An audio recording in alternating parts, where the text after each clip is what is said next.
என்ன பேசுறாங்கன்னா நீங்க கொஞ்சம் பாருங்க. அவங்க அப்பா தான் முறை பேனாவை எடுத்து எழுதினாரு. அவங்க அம்மா பேரை கொண்டு போய் வச்சுக்கிறான் மெரினால. அவங்க ஆத்தால புதைக்கிறதுக்கு அம்மா பெரிய பேனா, அதுக்கு வாங்கிட்ட பணம் இருக்குது. ஏழாம் பக்கத்துல பஸ் கொண்டு வர உன்ட்ட பணம் இல்லையாடா பேவர்சி.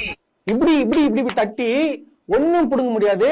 உங்க அப்பன் பேரை வந்து நீ பேர் எழுதுற, பேனா வைத்து மெரினால வைக்கிறியடா பேவரசி.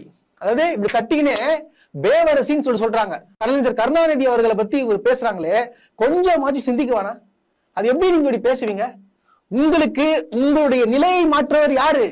உங்களை என்னென்னலாம் சொல்லி கேலி கிண்டல் பண்ணிட்டு இருந்தாங்க. அந்த வார்த்தை கூட என்ன சொல்ல முடியல. அந்த பேரு அந்த கேக்குறியாடா? இல்ல தெரியாம தான் கேக்குறேன். ஒரு தியேட்டருக்கு போனா ஆண் சீட்டு பெண் சீட்டு இருக்கு, எங்களுக்கு ஒரு சீட்டு உண்டா? இல்ல ஒரு கக்கூசுக்கு போனா ஆண் கக்கூசு பெண் கக்கூசு தனித்தனி அறை இருக்கு, எங்களுக்கு தனி கழிப்பறை இருக்கா? ஒரு கோயிலுக்கு போனா ஆண் வரிசை பெண் வரிசை இருக்கு, எங்களுக்கு தனி வரிசை இருக்கா? இல்ல இதெல்லாம் புரியாம நாங்களே அல்லாடிக்கிட்டு இருக்கும் போது பொம்பளை மனசை பத்தி என்கிட்ட வந்து கேக்குறியாடா? அறிவு கட்ட முண்டம், உனக்கு அறிவு இருக்கா?